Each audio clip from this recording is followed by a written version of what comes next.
se necesita ya una vez inmerso tener un amplio repertorio de canciones y la calidad. Pero por último, el trato y negociación con el cliente. Pero esto nos lleva a un proceso de configuración sociotécnica de trabajo que se va a especificar en la tecnología. Este proceso de configuración sociotécnica se va a dividir en tecnología, pero se va a dividir en instrumentación, materia prima y capacitación. ¿Cuál es la instrumentación? Esta se compone de la trompeta, del violín, del guitarrón, de la vihuela y de la guitarra, pero también la voz. ¿Por qué la voz? Porque la voz, al igual que cualquier otro instrumento, requiere de una capacitación y de algún estudio en particular. También requiere de una materia prima. ¿Qué es la materia prima? Esta se compone de una serie de procesos musicales que llevan consigo una canción. Estos procesos son complejos y requieren para su comprensión de un análisis en particular. Sin embargo, se resaltan las notas musicales. Esta es la materia prima del mariachi, ya que más bien se requiere para tocar un instrumento, pero también el canto. Y este canto requiere de un proceso de vocalización, que necesita un cantante para poder ejecutarlo esto de manera profesional. Entonces, en la materia prima se resalta la vocalización y las notas musicales. Pero esto requiere de capacitación.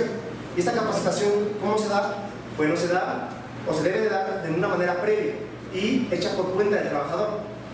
Se requiere en un primer momento de tener los conocimientos suficientes para ejecutar el instrumento y también de tener los conocimientos para poder reproducir con el mismo. Se requiere también de una gran cantidad de canciones que les vaya solicitando. Hecho esto, una vez ingresado al trabajador durante el grupo de mariachi. Ahora, ¿cuáles son las condiciones laborales? Se van a dividir en tres dimensiones: el lugar de trabajo, los precios y los salarios y las jornadas laborales. El lugar de trabajo es un lugar público, un lugar abierto, en la cual puede ser una avenida, una glorieta, un camellón o una plaza, pero los trabajadores deben soportar en estos lugares todos los climas del año, estando de pie y en espera del cliente. También los precios y los salarios son negociables con el cliente. El salario es dividido por partes equitativas por todos los integrantes y se sobresale el día sábado como el día de mayor horas trabajadas durante la semana, aunque esto puede variar. Dentro de los días festivos se contempla el Día de las Madres y el Día de la Virgen de Guadalupe. Y respecto a las jornadas laborales, estas son extendidas para que los trabajadores tengan mayores ingresos. Y a un lado se pueden apreciar las tablas en donde una vienen los precios del servicio, tanto por hora como por serenata, y el salario por integrante, tanto en días festivos como en días normales. Una vez ingresado a los trabajadores, se necesita un proceso de trabajo. Y esta parte os explica al momento de aclarar que el mariachi es una estructura horizontal. ¿Qué quiere decir esto? Que todos tienen que desquitarla. ¿Qué significa esta palabra? Es una palabra que se ocupa en el mariachi. Quiere decir que se debe de tocar bien un instrumento, satisfacer al cliente, pero también al resto de los trabajadores. También se debe de enlazarla. ¿Qué quiere decir esta palabra? Significa que los trabajadores deben de estar parados en espera del cliente y una vez que éste llegue, saber negociar con él. Y por último, que cante. Y bien, si no canta, que ejecute todos los tonos que conlleva una melodía. La inclusión del cliente al proceso de trabajo. Esto se da, el cliente se inserta al momento de contratar el servicio, el cual se consume al mismo momento en el que el mariachi lo produce. Y bien, el cliente lo puede gratificar o lo puede sancionar. ¿Cómo lo sanciona? Lo sanciona al momento de que lo puede callar. Puede pedir que se repita o negarse a pagar. Y esto va de acuerdo a la propia valorización del servicio. En ese sentido, el cliente o espectador interviene en el proceso de trabajo, en el ingreso económico y controla en parte la propia actividad del mariachi. Sin embargo, este control del proceso de trabajo se va a dividir por tres actores. Esos actores van a ser los trabajadores, el jefe de grupo y el cliente. Los trabajadores, ellos controlan y les pertenece el producto y la calidad que éste pueda tener. El jefe de grupo controla los horarios y el ingreso, quién se va y quién se quede, y es el que más tiene relación cara a cara con el cliente. Y por último, el cliente. Este dirige el proceso de producción, decide el orden de cómo quiere las canciones y el tiempo que quiere que pase entre una y otra canción, eliminando los tiempos muertos y dando una intensificación de trabajo. Este proceso nos dice que es un proceso interactivo, pero ahora, hablemos de la organización interna. La organización interna, esta parte de que todos los integrantes toman la decisión de salir a que llegue el cliente, pero el representante del grupo, él va a tomar las decisiones en cuestiones de qué traje se va a usar, el color, el horario de trabajo, la salida y la finalización de este. Tiene la ventaja de usar su transporte o su camioneta y ganar el doble, ya que el transporte gana al igual que un elemento más. Este no es elegido democráticamente, sino al ser el creador del grupo se impone como un líder y lo representa tanto al interno como al externo con el cliente. En el mariachi no se cuenta con estatutos ni reglamentos. Desde el ingreso se fijan las condiciones de trabajo y todo se maneja por palabra de honor, en la cual se debe de cumplir y se confía. Existe una relación de no patrón, ya que es una organización horizontal, es decir, que todos ganan por igual. Se trabajan, o todos trabajan las mismas horas y nadie hace más que otro. Tampoco ninguno de los trabajadores, el jefe de grupo, se ejerce explotación unos con otros. Pero esto se va a explicar mejor en las relaciones laborales. Las relaciones laborales y la regulación del trabajo, esta parte de conocer cómo el trabajador interactúa con estos actores. Y a su vez se pueden generar emociones. Pero ahora, los trabajadores interactúan con las autoridades policiales. ¿En qué aspecto? En los operativos. Ellos aquí interactúan y generan significados. También se relaciona con el jefe de grupo, que es que genera legitimidad y representatividad. ¿En qué aspecto? Al exterior y al interior. Al exterior con el cliente y al interior con el grupo. También se relacionan con los compañeros y estos generan lazos de solidaridad que pueden generar un compañerismo. Pero por otra parte, también se puede generar una competencia desleal. ¿Esto qué quiere decir? Que por querer los trabajadores trabajar más que unos que otros, se abarata los precios del servicio. También la relación con el cliente, y este va a generar una negociación, a su vez un regateo, y esto conlleva a un trato desvalorativo. Y una vez contratado con el cliente, se genera un ambiente intensificado. ¿Qué quiere decir esto? Una vez que se va a dar entre una y otra canción, se puede eliminar tiempos, haciéndolo intensificado. Ahora, sumado a la competencia desleal y abaratada, a la negociación y trato desvalorativo y al ambiente intensificado, se va a generar una precarización del trabajo. Ahora, ya para ir cerrando con esto, nos vamos al proceso de significación del trabajo del mariachi. Y esta parte en conocer el significado del trabajo que dan los trabajadores respecto a esto. Por una parte, se puede dar que los trabajadores tienen un gusto por el trabajo. Y este puede ser amor al trabajo o gusto por el dinero. También una diversión, esta generada de una socialización. El gusto por las mujeres o el gusto por la bebida o el vino. También un orgullo por el trabajo. Un orgullo que es emblemático y que quiere decir un orgullo por ser el patrimonio cultural de la nación. Pero por otra parte, existe una presión y una rivalidad dentro de la organización del grupo. La palabra magrear, ¿qué significa esta palabra? Quiere decir que entre los trabajadores se va a generar, o cuando se equivoca uno, el otro trabajador va a ser así muy grande sus errores. ¿Y esto cómo se da? En base a burlas o insultos. ¿Y qué genera en el trabajador? Genera llanto, generada de la frustración, también se puede ser la molestia o el enojo y que el trabajador renuncie al grupo. Ahora, el imaginario de libertad, que ese es otro código que se da en esta significación. Y esta parte de que los trabajadores dicen, hay libertad en el aspecto de que no trabajo en una empresa y no me explotan, pero también existe la palabra de honor, que esta pesa tanto más que un contrato formal. Debido a esto, a que si un trabajador falta en el mariachi, perjudica a todos. Y esto conlleva a que un trabajador no falte y también si falta, los salarios deja de ganar ingreso. Ahora, ¿hay acciones colectivas o individuales en el mariachi? Bueno, se reconoce a todos los grupos y tienen claro que hay un mismo enemigo, y este mismo enemigo es el que intensifica y genera condiciones laborales precarias. Sumado a esto, se dan unas maneras de resistencia, y estas pueden ser como el no dar cortesías después del servicio, el cortar las canciones o tocar de una manera desagradable a modo de que el cliente diga hasta aquí. ¿Y esto qué refleja?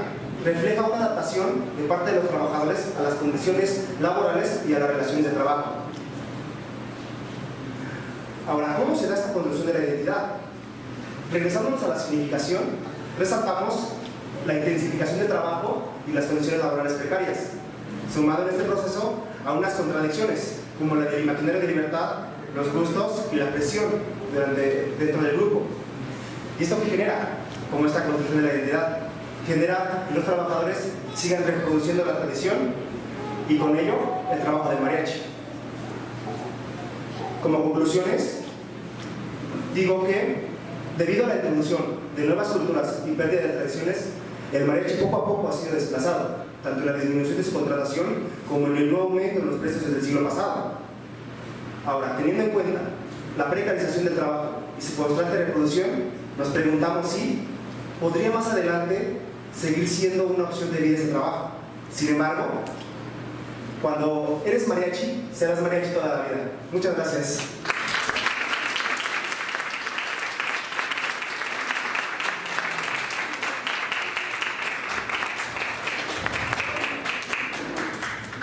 Le agradecemos a nuestro compañero Miguel.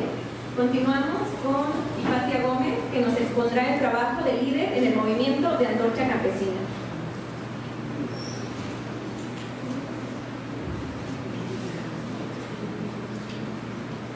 Buenas tardes. Bueno, yo les voy a presentar los resultados de mi trabajo de investigación, que lo hice sobre el trabajo de líder en Antorcha Campesina, un trabajo no clásico. En este trabajo analizaremos a la organización de Antorcha Campesina, que es una organización política que lucha por el poder político. Bueno, pero ese poder político, desde su ideario y en la práctica, busca estar al servicio de la población más necesitada y resolver todas sus necesidades básicas. Bueno, también para que tengan una mejor calidad de vida. Antorcha Campesina tiene 40 años de existencia, con 1 millón de agremiados, y su área de influencia es a nivel nacional, pero más en el estado de Puebla y en el estado de México. Tiene una estructura formal y jerárquica. ¿Qué nos planteamos al investigar? Bueno, la actividad que realizan los líderes de las organizaciones y discutir si estas pueden ser definidas y analizadas como trabajo. Es decir, ver la actividad de los líderes de las organizaciones como trabajo, cuando las organizaciones en general han sido analizadas solo como organizaciones políticas. A nosotros nos interesó analizarla como trabajo. Bueno, el trabajo de líder, un trabajo no clásico.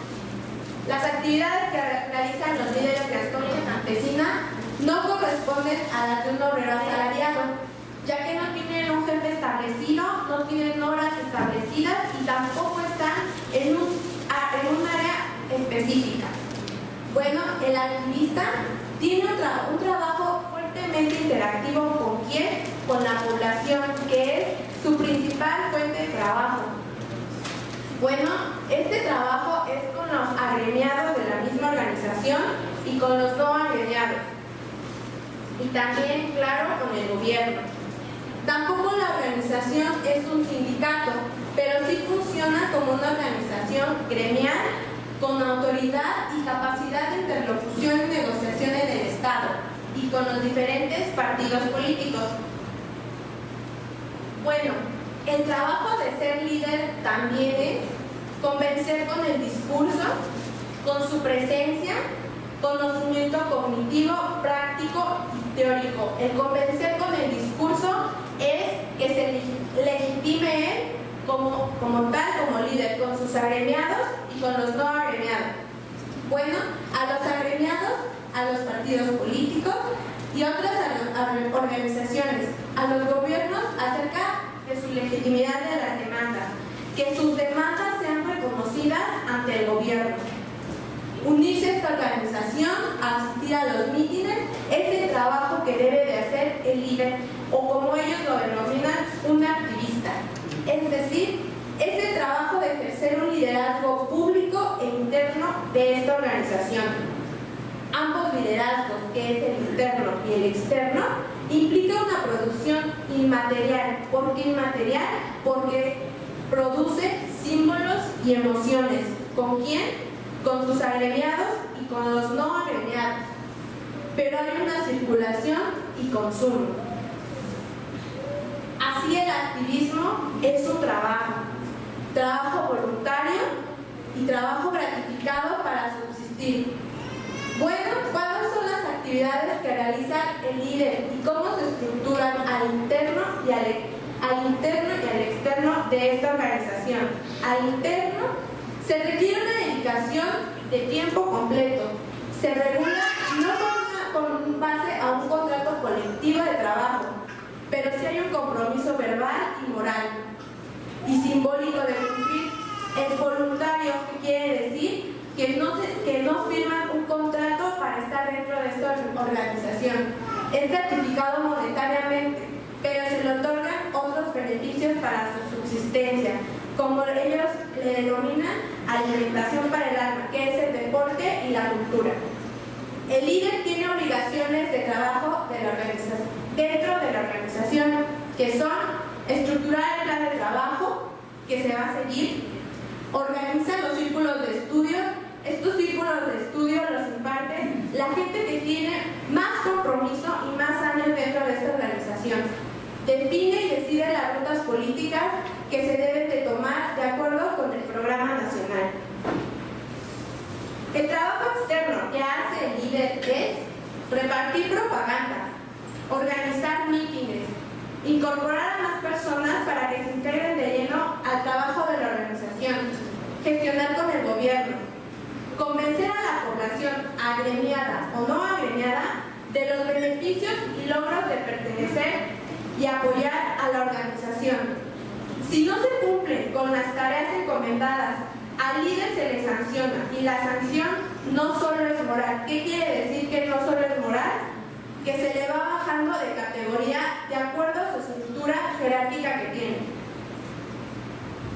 Bueno, la estructura económica y administrativa. ¿Cómo se lleva a cabo el proceso de decisiones al interior de esta organización?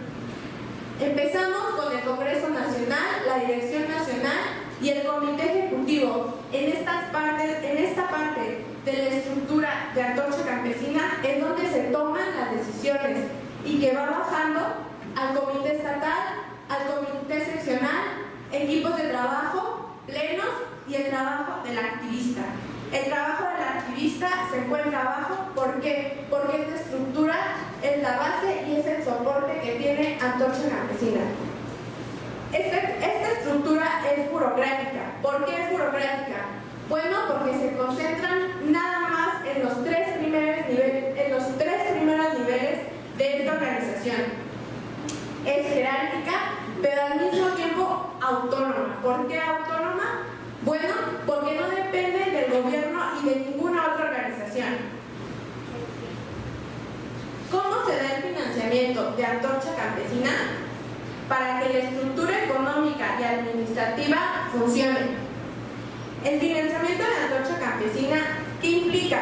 Implica una colecta pública, aportaciones voluntarias de los miembros que tienen un trabajo asalariado o bien un trabajo formal y tienen negocios propios como son restaurantes. Se trabaja para que la organización pueda funcionar, ya que no depende de ningún partido político, ni del gobierno, ni de otra organización. Antorcha Campesina no es una organización lucrativa.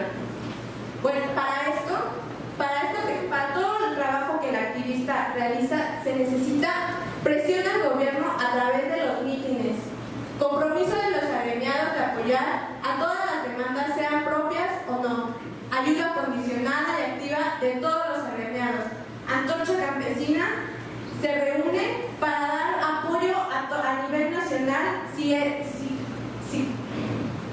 a nivel nacional. De esta manera se puede decir que hay una deuda moral política de los agremiados para con la organización por el apoyo y logro de beneficios. Sin embargo, hay una contradicción y ambivalencia en algunos agremiados. Una primera contradicción es la jerarquía de su estructura. Esto hace que haya cierta burocracia. ¿Por qué? Porque nada más se toman las decisiones dentro de una de las partes de la estructura. Antorcha Campesina tiene cierta autoridad para interferir en la vida de agremiados. Esto les quita a los agremiados cierta autoridad en las decisiones. Para algunos de los agremiados, la relación con los agremiados es instrumental. Una vez que se obtuvo el beneficio, se rompe el compromiso de apoyo político como la asistencia a los mítines. Esto se da porque los agremiados buscan un beneficio a corto plazo y Antorcha Campesina lo busca a largo plazo. Para otros hay un compromiso moral para con la organización, los logros, un terreno, una casa o un deportivo, etc.